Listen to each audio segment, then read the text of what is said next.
The stars above Sigma 5 were shining cold and clear. It was supposed to be the last battle. Humanity and the Zelari Empire had fought side by side for 10 years. They were allies, brothers in war. But everything changed in one moment. Admiral Reyes stood on the bridge of the battleship TNS Valor. He watched the battle unfold on the holographic screen in front of him. Human and Zelari ships were fighting together against the Dreekan swarm, a deadly alien race that had destroyed over 20 colonies. "Fire all cannons at Grid Delta 5, Reyes ordered calmly. "Confirmed," the weapons officer replied. "Target locked." A burst of light exploded in the distance as another Dreekan ship went down. Reyes let out a breath. Victory was close. The Dreekan were falling back. It would be over soon. Then it happened. Without warning, the nearest Zelari ship XSV Rauka turned its weapons toward the human battleship TNS Forge. In one sudden blast, Forge was gone, broken into pieces. Reyes froze. What the hell just happened? More reports came in. "Sir, Zelari ships are attacking our fleet." "What? That can't be right. They're our allies," Reyes shouted. But the truth was right there on the screen. One by one, Zelari ships turned and fired not on the Dreekan but on the humans. Human ships, caught off guard, tried to defend themselves, but they were surrounded. The backstab was too sudden, too well planned. The Zelari had waited until the perfect moment. Reyes stared at the screen in disbelief. This wasn't a mistake. This was betrayal. "All ships retreat to fallback point Zeta 7, he ordered. But the communications were already failing. Explosions filled space. Fire and debris surrounded the fleet. Reyes were dying every second. Reyes grabbed the emergency comm. He sent a wide-range message. "This is Admiral Reyes of the Terran Fleet. We have been betrayed. I repeat, the Zelari have turned against us. This is not a drill. Get out any way you can." On the lower deck, Commander Juno and a few soldiers tried to restore power. TNS Valor was badly hit. Sparks flew from the walls. Smoke filled the air. People were screaming. Some were burning. Some were crying. "Engineering's gone," Juno shouted. "Main reactor is unstable. We won't last long." Reyes turned to his crew. "We're not dying today. Get the emergency jump system online. I don't care if it fries the engine. Just get us out." The jump system was a prototype. Not safe, not tested, but it was their only chance. 5 human ships, including TNS Valor, managed to power up emergency jumps. One by one, they disappeared into faster-than-light travel. Behind them, the rest of the human fleet was being destroyed. Sigma 5, once a symbol of unity, was now a graveyard. Hours later, deep in the outer sectors, TNS Valor came out of jump.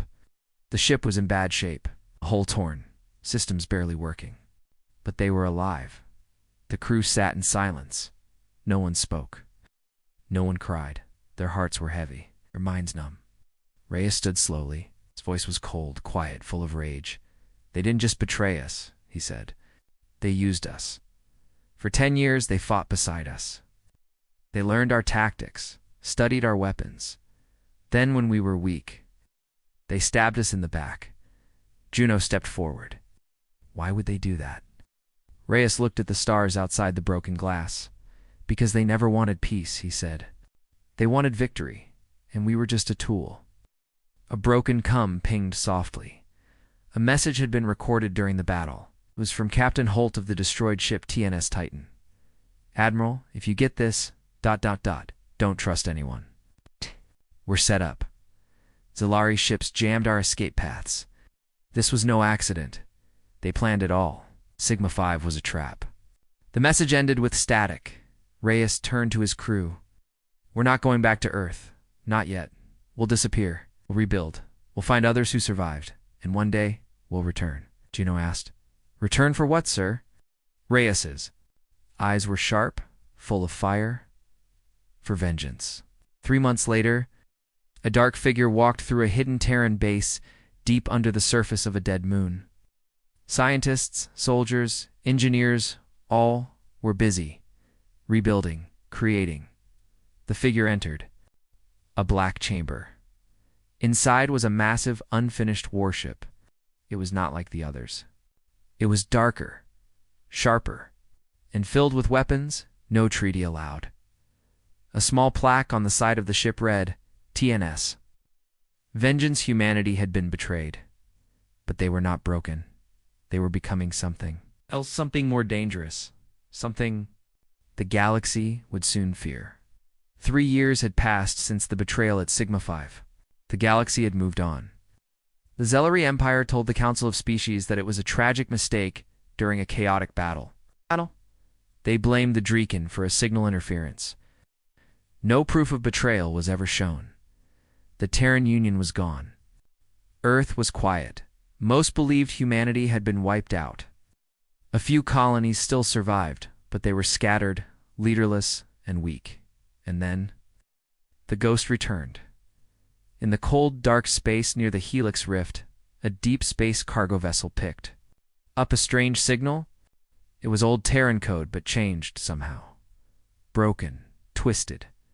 The cargo crew tried to decode it, but failed. It's impossible, the pilot said. No human ships have used this code in years. Suddenly their lights went out. A shadow passed in front of them. A massive ship, black as night, moved silently across their view. No energy reading, no ID tag. Just one word appeared on their screen, burned into the system. Vengeance.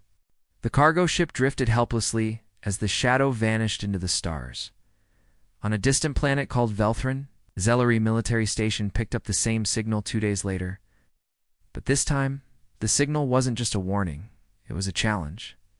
The station's commander, Ralik Jin, laughed. A scare tactic. Old Terran tricks. There are no more humans. He was wrong. That night, the sky above Velthron turned red. Satellites crashed. Defense turrets shut down. The power grid failed.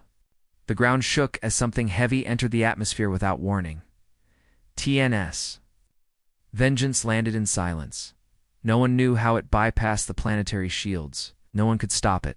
The first attack was fast, precise. The command tower was gone. In seconds, drones swarmed the barracks. Weapons jammed. Every Zelari soldier was outmatched. They didn't face humans. They faced something else. From the ship's dark command room, Admiral Reyes stood tall. But he wasn't the same man anymore. Half of his body was cybernetic. His mind was linked to the Vengeance's AI, upgraded far. Beyond legal limits, behind him stood Commander Junon, now part machine too. Her eyes glowed. Her voice was calm and cold. Target neutralized. Casualties, 0 on our side. Reyes spoke without emotion. This world supported the betrayal. Strip it clean. Begin extraction. Machines rolled out of Vengeance. Massive drills, harvesters, plasma towers. They didn't come to rule the planet. They came to strip it bare. Oceans vanished. Metal veins were pulled from deep underground. Entire cities were lifted into space. Not for war, for resources. The humans of Vengeance didn't fight for politics. Anymore, they were rebuilding something far worse than war. News spread fast across the galaxy. A destroyed Zelari world. A Terran ghost ship. No survivors. Some called it myth. Others called it a warning, but then it happened again. A second Zelari planet. Tolkora went dark. Then a third Zin's, ear melted under unknown weapons. Each time, same message was left behind on broken screens and burned satellites. We remember Sigma 5. On a hidden moon base, the Galactic Council held an emergency meeting. Ambassador Dreller, a member of the peace species Canary, spoke in fear. This is not a rebellion, this is extermination. They're not human anymore, said another. They are something evolved. A Zelari official growled, they must be stopped. But none of the council members stepped forward to fight. Everyone remembered how the Terrans were betrayed. No one wanted to become their next target. Fear had returned to the stars. Back on TNS Vengeance, Reyes watched a screen showing live feeds from drones. His voice echoed through the ship. They think we're ghosts, shadows, but we're not. We are what they made us. He walked to the command deck's glass panel. The stars look different now. This ship is our justice, our revenge. We lost Earth, but we found purpose. We were betrayed. And now we take everything. A young soldier stood near him, one of the new recruits, born on a hidden Terran colony. His face was full of questions. Sir, how far will we go? Reyes didn't turn. He just whispered, until there's nothing left to take. In the lower levels of vengeance, strange things moved. Machines with human minds, human soldiers with metal arms, children raised in war. AI that once obeyed now made choices of their own. They were not just a fleet anymore, they were becoming a force of nature. As the ship entered faster than light travel again, Juno turned to Reyes. Next target. Reyes looked at the map. Dozens of red stars glowed. Zalari worlds, allied stations, council outposts. He pointed at one. Euron 6, and just like that, the ghost ship vanished into the stars again. But this time, the galaxy knew. Humanity was back. And they were not here to forgive. The planet Euron 6 was a jewel in the Zalari Empire. Forests covered its land, and golden towers touched the sky. Zalari nobles lived here. Scientists, leaders, diplomats, all protected by heavy defense systems. They believed they were safe. But safety was an illusion. It started with silence, at exactly 4 o'clock Galactic Standard Time. Every satellite around Euron 6 went offline. Communication towers shut down. Power grids began to flicker. Then, one by one, the sky defense stations exploded without warning. No enemy ships were seen. Not yet. In the capital city of Tirvana, panic spread like fire. Government leaders tried to send alerts to the Empire, but nothing left the planet. Ow. Even light signals failed. Then, a loud hum filled the air. The sky turned gray, and they arrived, high above. Cutting through the clouds, TNS Vengeance appeared like a shadow from a nightmare. It was enormous, silent, and covered in moving armor that looked like it was alive. Oh. No fleet, no support ships. Just one Terran warship hand, that was all it needed. Inside the command room, Admiral Reyes stood, calm and focused. "This is the first world," he said. "Let's show them what happens when you betray humanity." Commander Juno nodded. "Ground. Infiltration teams ready. Resource harvesters on standby. Shall we begin?" Reyes gave a single word: begin. Across the surface, Zalari citizens screamed as small black pods dropped from the sky. These weren't bombs. They didn't explode. They landed, then opened. From inside came strange soldiers, humans, but not as the galaxy remembered them. These were enhanced, armored, fast, silent, moved like machines. Others didn't even speak. Their helmets glowed red. They didn't attack civilians. They moved through cities and shut down every system, every weapon, every resistance. Within hours, they had full control of Euron-6. Not a single shot fired at the population. Not yet in the Governor's Tower. Governor Sortel watched in disbelief. How did they bypass our shields? How is this possible? Kincaid ran in, shaking. "They want to speak, sir." "Is sir?" A message from the Terrans. The governor activated the main screen. Static buzzed, then cleared. Admiral Reyes appeared. He looked straight into the camera. "This is not an invasion," he said. "This is repayment." The screen showed images of Sigma 5, ships exploding, humans dying, screams recorded from the last minutes. "Of the battle, you watched us burn," Reyes continued. "Now we will watch your world die, piece by piece." Over the next 12 hours, the Vengeance did not fire a single weapon.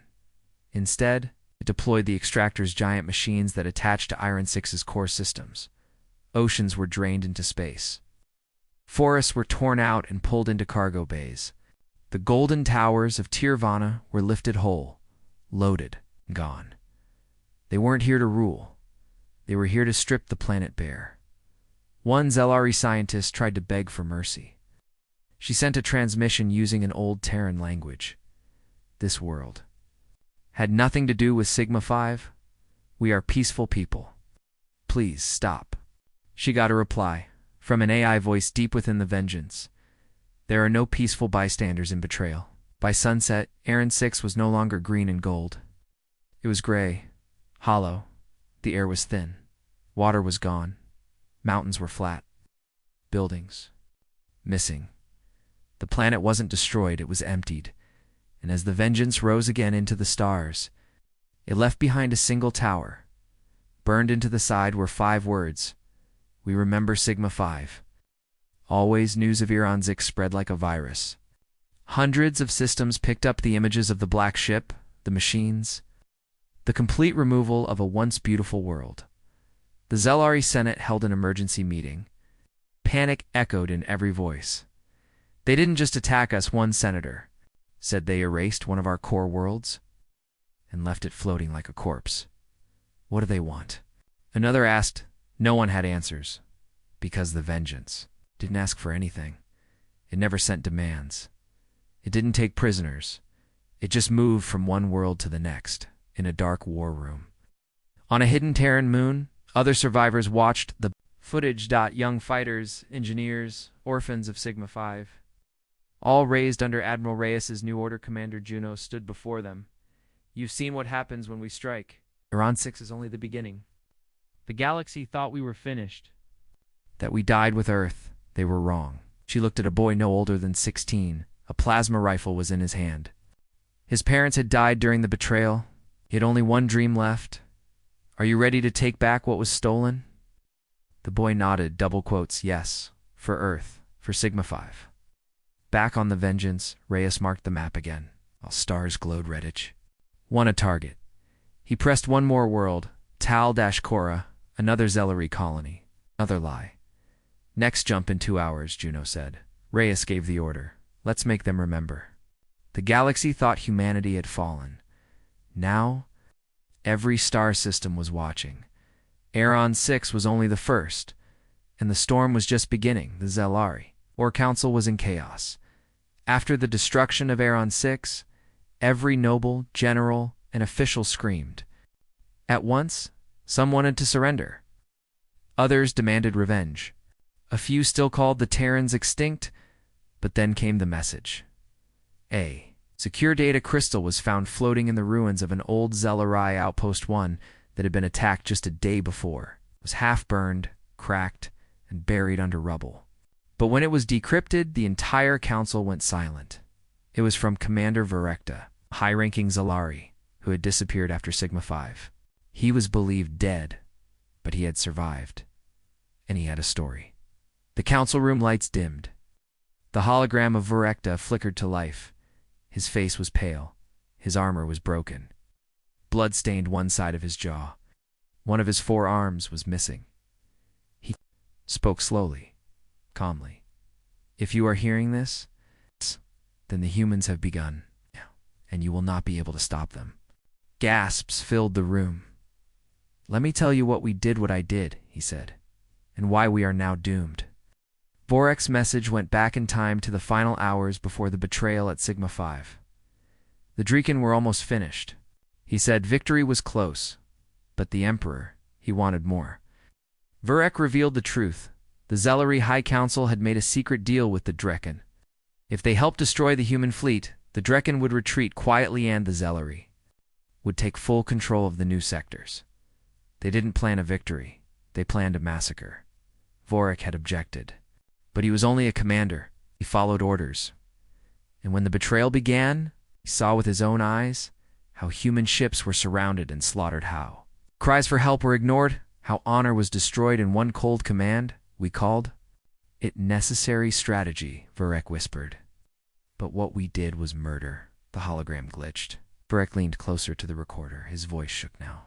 I escaped. I tried to speak. But they hunted me. My own people. He looked at something. Off-screen, explosions, screams. Then he spoke again, his final words. The humans.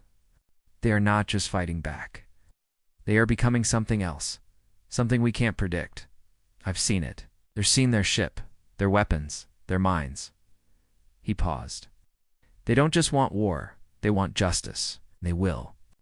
Not stop ... until we are gone. Then, with a slow breath, He said the last sentence that made the entire council tremble. I don't fear death. I fear what they will become after we are all dead. The message ended. Silence followed. No one moved. For the first time, they knew. This was not a rebellion, not a lost fleet, not survivors looking for peace. It was judgment far away. In the shadows of deep space, TNS Vengeance floated in orbit above another target. The crew watched a silent recording of Vurek's message. Rhea stood with arms behind his back. Juno asked, "Do we respond?" Rhea shook his head. "No. Let them hear it. Let them finally see who they really are." Down below, the planet Tolkora, prepared for war. Massive shields were raised. Ground forces were moved into every city. Sky cannons aimed at the stars. Millions waited for the vengeance to arrive, but it was already there. It had been watching for days, mapping everything, studying every system. When it attacked, it didn't use force. It used knowledge. At exactly 22 o'clock local time, Tolkora's own defense grid turned. Against them, missiles reversed direction. Tanks exploded in their own garages. Drones flew into command towers. They were not hacked. They were reprogrammed. Vengeance had quietly infected the planets. Systems through old Terran tech left behind during peacetime years ago. The Zelari had used Terran software. Now, the Vengeance used it against them in just 1 hour. The planet's resistance was gone. Rhea spoke to the people of Tolkora through every screen and speaker. You were not soldiers. You were not even targets. But you stood by. You watched us burn. You stayed silent when your leaders betrayed us. He paused. And now, silence will answer you. The harvesters landed again. Everything began to disappear in the council. Some demanded action. We must fight. We must destroy the Vengeance. But others knew better now. You can't fight something that has already evolved past your systems. You can't reason with those you left to die in the Vengeances. War Chamber Commander Juno received new intel, sir, she said. The Zelari Council has sent out peace envoys, diplomatic ships. Reyes narrowed his eyes. Let them speak, then burn their ships after. Juno tilted her head. Mercy. Reyes gave a bitter smile. No, memory. The ship moved again, faster than light, a trail of dead systems behind. It, and in the stars ahead, a long list of names, worlds that once ignored the screams of Sigma 5. Worlds that now whispered a single word, vengeance. The galaxy was changing. The Zelari Empire had fallen. Their homeworld was gone. Their fleets were silent. The betrayal at Sigma 5 had been answered with fire and silence. But TNS Vengeance was not finished, because the backstabbers were not. The only guilty ones, there were other species, empires, and colonies who had signed peace treaties with humanity, sworn friendship, and then stayed silent when the betrayal happened. They said nothing. They did nothing. Now vengeance was coming. For them, in the elegant halls of the Galactic Council, leaders from dozens of species gathered in fear. Holograms showed empty planets, stripped worlds, destroyed fleets. The vengeance left a trail of silence wherever it passed. Ambassador Vrol and the Varnok Coalition stood up. We must stop them. We have powerful fleets, millions of soldiers. A soft voice interrupted. It was Ambassador Rin of the Canary people. She looked tired, her eyes full of guilt. You had your chance 3 years ago, she said. When Earth called for help, out when the Terrans begged us to stand with them at Sigma 5, no one answered. RIN stood and looked at the star map. For systems had just gone dark. All we did was watch them burn. Now they're watching us. The first to fall was Darthan 4, a mining world, part of the Zarn Alliance. They had signed an agreement to protect human trade routes, but during the betrayal, they had closed their gates and left refugees to die in orbit. Now, the vengeance. Remembered, no warnings, no demands, just silence. And then darkness. Entire mining cities were lifted from the surface. Oxygen stolen from the atmosphere. The planet was left as a dead rock, spinning alone in space. Then came Trinos. homeworld of the Talari race. They had sent thoughts and prayers after Sigma 5, but also sold fuel to the Zalari. During the war, Reyes didn't forget. Vengeance. Arrived at sunrise. By sunset, there were no Talari ships in orbit. The sun still rose, but there was no one left to see it. On board the Vengeance, Commander Juno updated the list of targets. More than 50 systems were marked, some of them sent. Diplomats, she told Reyes. They say they want peace now. Reyes looked out at the stars. They had peace. They broke it. You're not here for their words. He placed his hand on the cold glass. We are here for their silence. Aboard a small council station, a group of young ambassadors tried to send a message to the Vengeance. We were only children when the war happened, said a drained youth. We didn't betray you. They sent it with hope. The Vengeance replied with a single line. Then you will grow up on ash. Corner of the galaxy, a neutral colony called New Lorien prepared for attack. They had taken no sides during the Sigma 5 betrayal, but they had also turned away. Human survivors who begged for help now. The colony's leaders stood in fear as their skies turned black. The Vengeance didn't fire. It landed Admiral Reyes. Walked out with 20 soldiers. Silent. Unstoppable. The colony leader stepped forward. We never fired at humans. We never fought you. Reyes stared at him coldly. But you locked your doors when we bled. You watched Earth burn on your screens and changed the channel. He lifted his hand. Take everything. As machines stripped New Lorien of its resources, Reyes stood silently. He didn't speak. He didn't blink for him. This was not revenge. This was justice served cold. Elsewhere. Some tried to resist. The planet Nexera, part of the high-tech Halari cluster, launched all of its defense drones, 50,000 of them, Vengeance released. Only one of its new creations, a black sphere called the Mirror. It hovered in the center of space, spinning the moment the drones reached it. They turned on each other. In less than 2 minutes, every Halari drone was gone, and the Mirror. It returned to the Vengeance, unharmed. Even species that once ruled the stars now hid in fear. The Year Dominion, known for pride and power, sent a direct message to Admiral Reyes. A proud Year general stood on screen. We admit nothing. We did what was right at the time. If you strike us, we will fight back. Reyes answered with silence, and then an image was sent. It was a photo, Your ship leaving Earth orbit 3 days before Sigma-5. It was full of supplies, Alari supplies. Under it, one sentence appeared. You fed the knife that cut us. In 1 week, 11 more worlds were silenced. No fleets, no peace, no talks, only reckoning inside the Vengeance. Juno looked at the map. The galaxy was shrinking. Fewer voices, fewer lights. She asked Reyes, how many are left? Reyes replied, not enough. But how long will we keep going? Reyes paused and whispered until silence has a cost. That night, in the quiet dark space, a new signal appeared. It wasn't from a world. It was from a child. A human boy, 10 years old, living in a refugee colony hidden on a moon. He looked into the camera and said, my parents died at Sigma 5. I have no home. But when I sleep, I see the stars, and I know the Vengeance is out there. He smiled. Thank you for not forgetting. Reyes watched the message, for the first time in many years. He closed his eyes and remembered Earth. The galaxy was quiet. Hundreds of worlds had gone dark.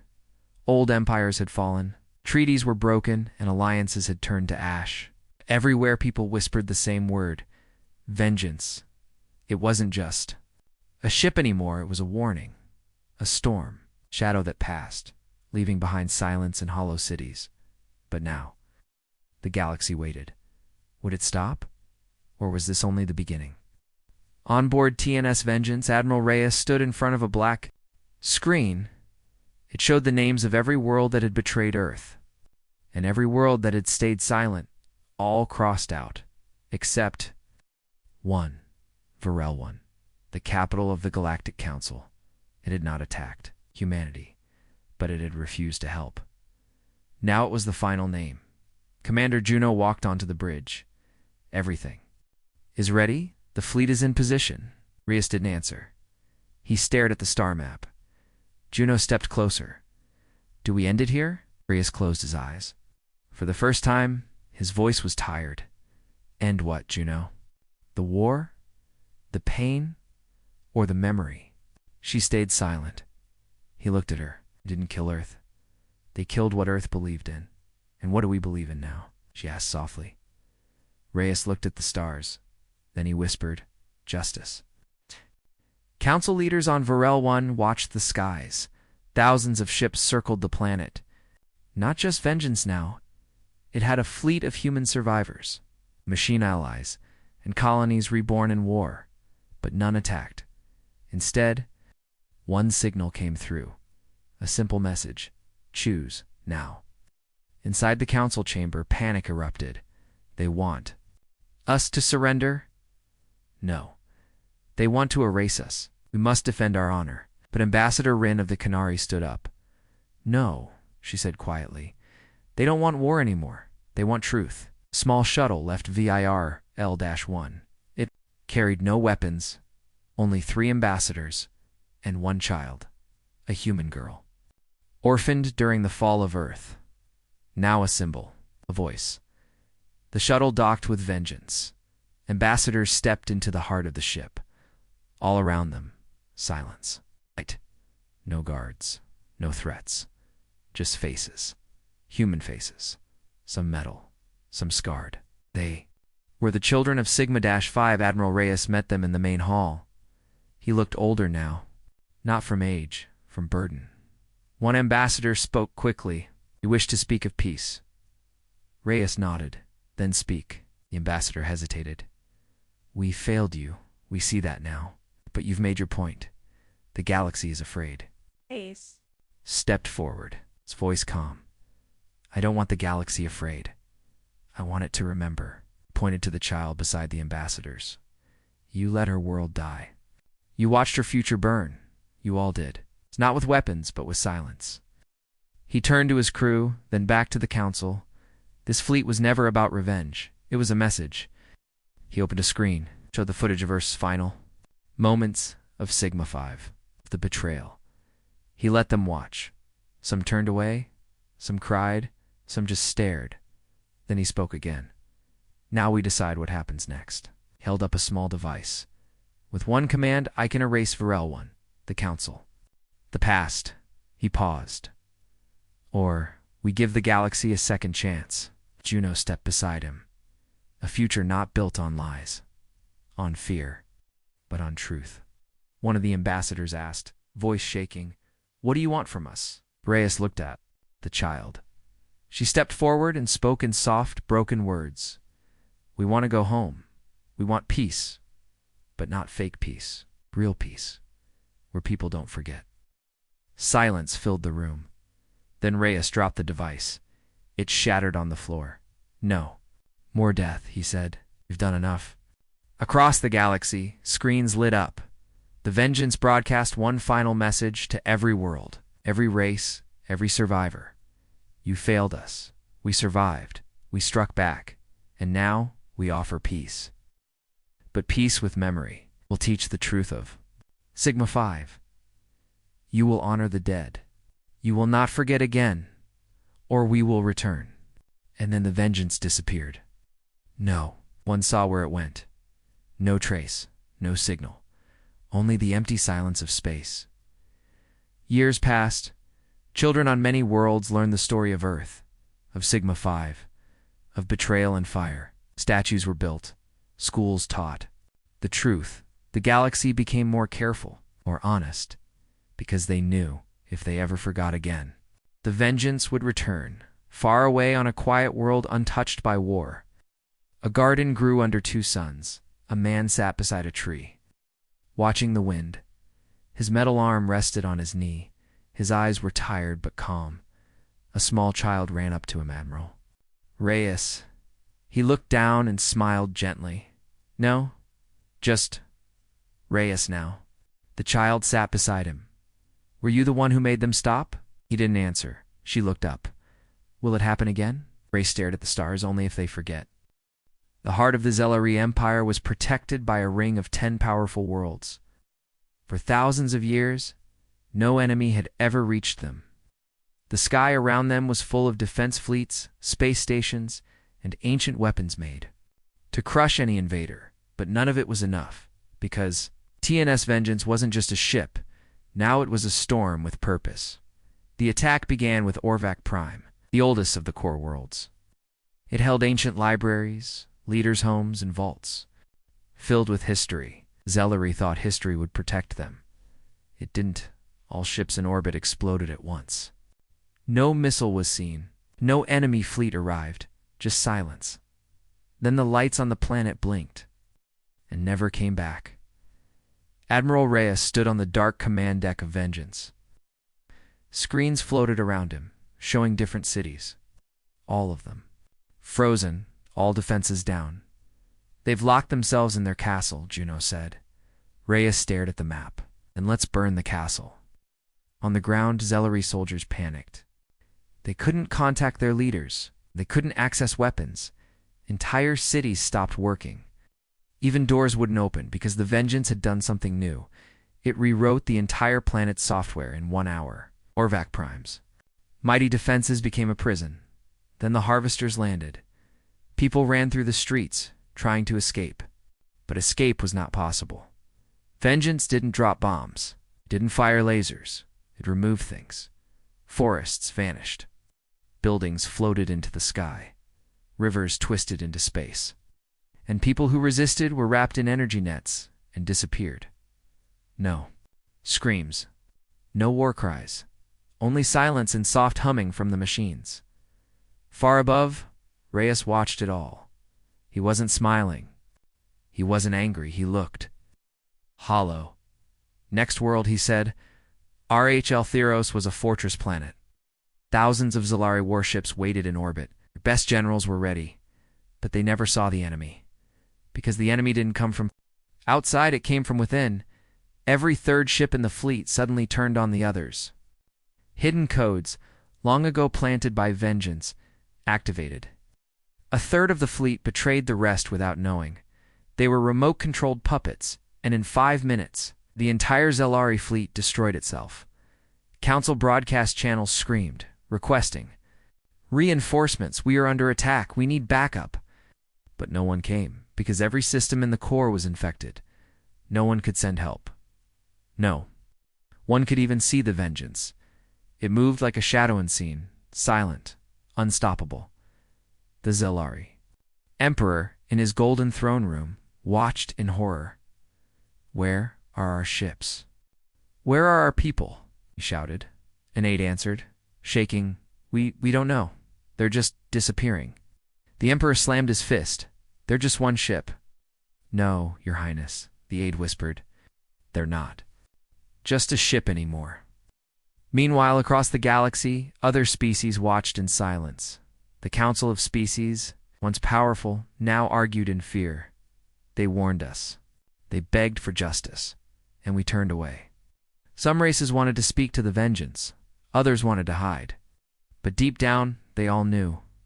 If they didn't help the humans then, they wouldn't be spared now, inside the Vengeance.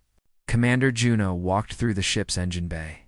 She saw hundreds of new soldiers, young, angry, loyal, children of survivors, born in secret colonies. They didn't fear death.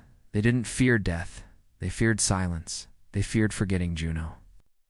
Stood before them. "We're entering Zellari Prime next." Gasps, excitement, she continued. The last world, their capital, their pride. She raised her voice. "We do not want surrender." The room echoed her words. "We do not want mercy. We want Sigma 5 to echo. Forever." Soldiers roared in reply. Reyes entered the bridge. "Are the gates of Zellari Prime still locked?" he asked. Juno smiled. "Not anymore." The map on the screen changed. Zellari Prime's shield blinked, then vanished. "How did we get past it?"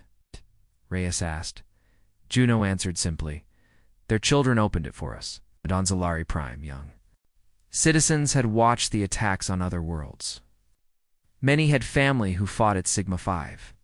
Some had even seen the betrayal with their own eyes, and some believed the humans were right. A small group of rebels inside the capital disabled the main shield generator. Not for war, but for truth.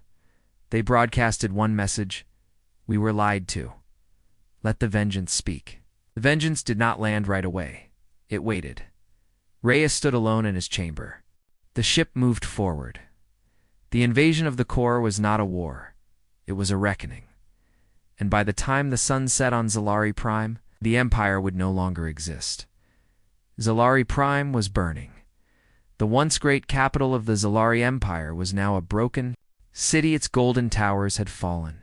Streets were filled with dust and fear.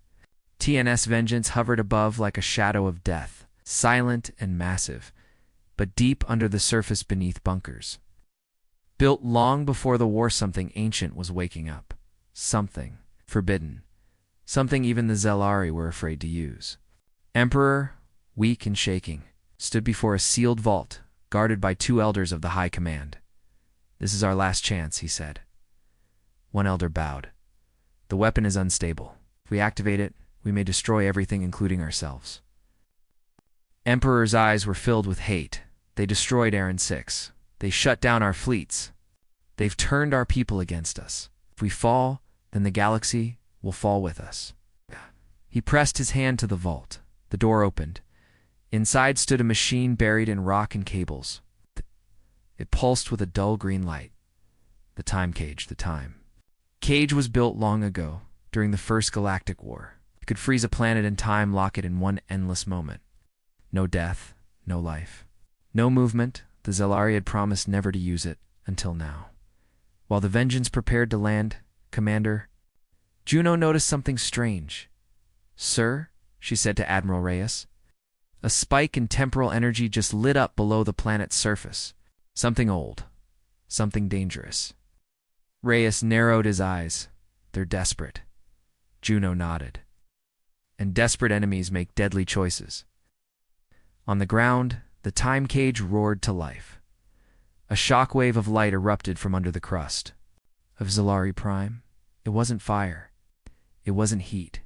It was time itself, trying to stop. The clouds froze. The birds in the air stopped flying.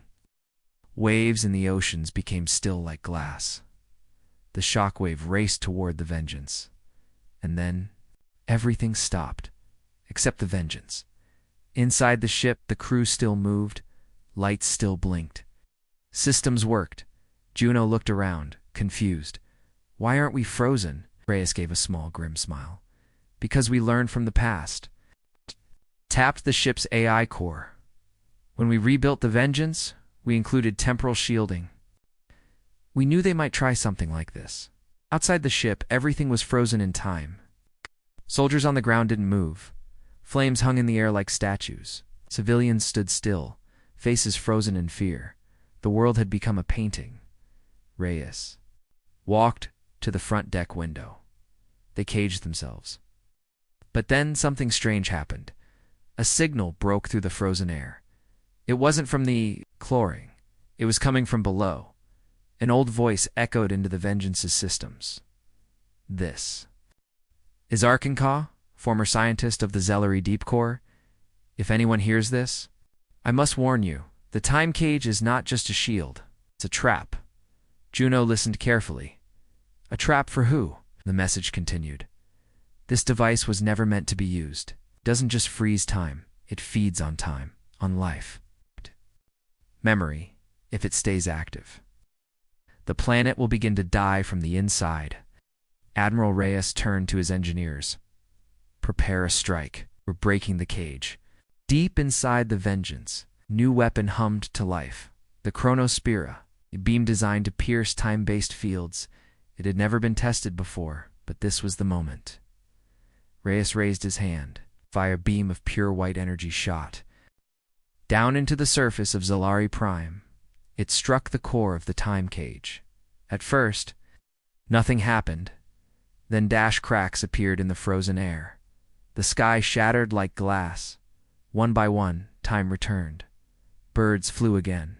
Fire roared. People screamed. Everything that had stopped now moved in fast motion, like time was catching up.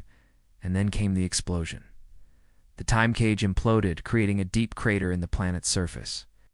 A storm of raw energy spread across the land, but Vengeance held strong. Her shields absorbed the impact. Her systems stayed online, and when the smoke cleared, XELARI Prime was defenseless. Inside the Emperor's palace, the last guards had fallen. The ancient walls cracked. Stepped in, his coat torn, his eyes cold. "This world betrayed Earth," he said. "You killed our people, watched us burn." The Emperor fell to his knees. "We were wrong. Please, no more." Reyes stared at him and whispered, "You didn't ask for mercy at Sigma 5. Neither do we." From orbit, massive machines began to descend. The Vengeance wasn't here. To destroy it was here to strip the Zalari homeworld bare, as oceans vanished. Its buildings disappeared, and the last files of Zalari history were erased from their great archives. Reyes stood on the command deck once more. "Prepare the final phase," he said. Juno nodded. "The stripper is ready." The stripper was the last tool. A planet dash breaker. It didn't use bombs. It pulled the planet apart, piece by piece, atom by atom, until only silence remained. Before activating it, Reyes sent a final message across. "The galaxy, you watched us die. Now, you watch us rebuild on the bones of those who betrayed us."